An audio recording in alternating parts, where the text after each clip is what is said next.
दोस्तों नमस्कार। आज फिर मैं हाजिर हूँ एक और सच्ची घटना के साथ। दोस्तों आज की जो सच्ची घटना है वो हरियाणा राज्य में स्थित एक गांव की है, जिस गांव में दीपक नाम का लड़का होता है, जिस लड़के की शादी गर्मियों में होने वाली होती है। और गर्मियों के दिन जब उसकी शादी होने वाली होती है तो सभी रिश्तेदारों से उसका घर खचाखच भरा पड़ा था। और गर्मियों के दिन शादी होती है तो सभी रिश्तेदार छत पर लेटने के लिए जाते हैं, और सभी रिश्तेदार छत पर लेटने को जाते हैं तो दीपक भी छत पर लेटने जाता है। और जब रात्रि अधिक हो जाती है तो दीपक किसी काम के लिए नीचे उतर रहा होता है तो वो छत से नीचे गिर जाता है और उसका पैर फ्रैक्चर हो जाता है। जब इस बात की जानकारी सभी लोगों को चलती है तो तुरंत ही सभी लोग उसे उठाकर अस्पताल में भर्ती कराते हैं। जब दीपक अस्पताल में भर्ती हो जाता है तो सभी लोग देखने आने जाने लगते हैं और इस बात की खबर दीपक के ससुराल में भी पता लग जाती है।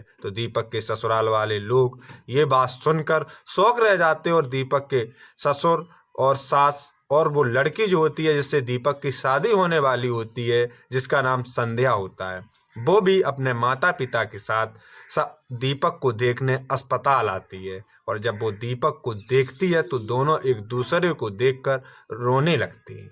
इधर उसके माता पिता उनके माता पिता से बातचीत करते और शादी को आगे बढ़वा लेते हैं। इधर जब ये दीपक के ससुराल वाले दीपक को देखकर वापस जाने लगते हैं तो दीपक की वाइफ यानी संध्या, उसकी होने वाली पत्नी, अपनी माता से कहती है कि मम्मी मैं क्यों ना यहीं रुक जाऊं इनकी देखभाल के लिए। तो इस बात की जानकारी जब वो उसकी मम्मी अपने पति को देती है तो वो भी कह देते हैं कि बेटी रुक जाओ, और ये जब सही हो जाएंगे तो मैं तुम्हें यहाँ से ले जाऊंगा। ये देखकर दीपक के ससुराल वाले तो चले जाते हैं, लेकिन वो लड़की संध्या दीपक की देखभाल और उसकी सेवा करने के लिए वहीं अस्पताल में रुक जाती है। तब ये लोग दीपक के लिए एक प्राइवेट वार्ड ले लेते हैं जिसमें दीपक और संध्या रहना शुरू कर देते हैं।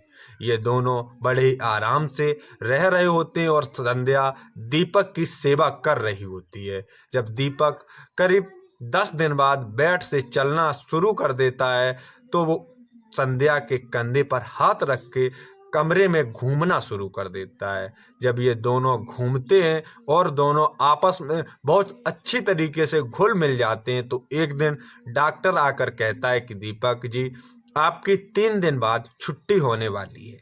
दोनों इस बात को सुनकर थोड़े बेचैन हो जाते हैं, क्योंकि दोनों में अब दोस्ती और प्यार इस हद तक बढ़ चुका था कि उनको अस्पताल में भी अब बहुत अच्छा लगने लगा था। लेकिन इधर जब 3 दिन बाद दीपक की छुट्टी होने वाली होती है तो दीपक उस रात संध्या के सामने एक अलग ही डिमांड रख देता है, जिसको सुनकर संध्या भी कुछ कह नहीं पाती। वो इस बात के लिए बहुत इनकार करती है, लेकिन दीपक उस बात के लिए उसे एग्री कर लेता है और वो उस रात संध्या के साथ संबंध बनाता है उसी अस्पताल के प्राइवेट वार्ड में।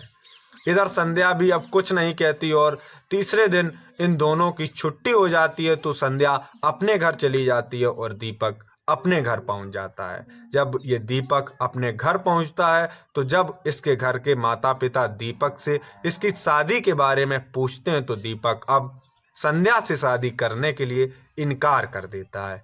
इस बात को सुनकर दीपक के माता पिता शौक रह जाते और वो कहते हैं कि बेटा, उस लड़की ने तुम्हारी कितनी सेवा की है और वो बहुत अच्छी लड़की है। यहाँ तक कि दीपक के माता पिता संध्या की बहुत बड़ाई करते, लेकिन दीपक अपनी अड़ पर अड़ चुका था और वो इस शादी के लिए हाँ नहीं करता। इधर जब शादी की इनकार वाली बात जब संध्या के माता पिता को पता लगती है तो वो दीपक के माता पिता के पास पहुंच जाते और कहते हैं कि ये बात क्या सच है। तो दीपक के पिताजी कहते हैं कि हाँ भाई साहब, ये बात सच है। हम लोगों ने उसे बहुत समझाने की कोशिश की, लेकिन वो लड़का हम लोगों की बात नहीं मान रहा है। तो संध्या के माता पिता कहते हैं कि भाई साहब, हमारी इज्जत का क्या होगा। हमारी लड़की आपके लड़के के साथ कितने दिन तक अस्पताल में रही और उसने कितनी सेवा की आपके लड़के की, हमारी तो बदनामी हो जाएगी। लेकिन अब दीपक के पिताजी भी अपने लड़के से परेशान थे, वो भी करते तो क्या करते, और ये शादी टूट जाती है। इधर कुछ दिन बाद फिर से दीपक के लिए एक नया रिश्ता आता और उसकी शादी तय हो जाती है।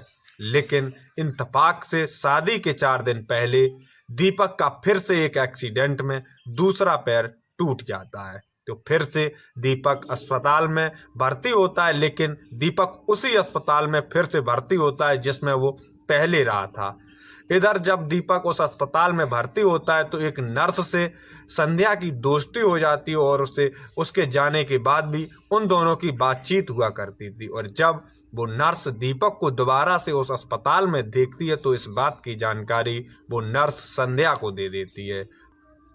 तो संध्या जब इस खबर को सुनती है तो वो सोचती है कि यही मौका है अपना बदला लेने की, और संध्या अपना मुंह बांधकर उस अस्पताल में पहुंच जाती है। और अस्पताल के जिस रूम में दीपक भर्ती होता है वो उस रूम में जब पहुंचती है तो दीपक के पास उसकी माँ बैठी हुई रो रही होती है।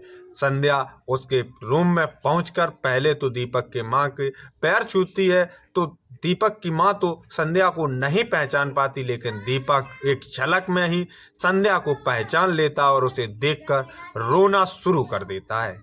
जब दीपक संध्या को देखकर रोना शुरू कर देता है तो उसकी माँ उससे पूछती है कि बेटी तुम कौन हो। तो संध्या जैसे ही अपने मुंह से दुपट्टा हटाती है तो उसकी माँ भी उसे पहचान लेती है और वो भी संध्या से रोना धोना शुरू कर देती हैं और वो अपने बच्चे के करतूतों पर माफ़ी मांगने लगती हैं। लेकिन संध्या करती तो क्या करती, वो उसकी माँ को कब तक छुपाती। लेकिन इधर दीपक भी अब संध्या का हाथ पकड़कर जोर जोर से रोना धोना शुरू कर देता है और अपनी गलतियों के लिए माफ़ी मांगने लगता है। इस बात की जानकारी सभी को पता लग जाती है तो दीपक के माता पिता रिश्तेदार सभी लोग वहाँ पहुँच जाते हैं और सभी लोग दीपक की करतूत को लेकर संध्या से माफ़ी मांगते हैं। आखिरकार संध्या इन लोगों की बात मान जाती है और इधर संध्या के घर वालों को भी इस बात की जानकारी हो जाती है कि ऐसे ऐसे संध्या अस्पताल में दीपक से मिलने गई है, तो वो भी वहां पहुंच जाते हैं।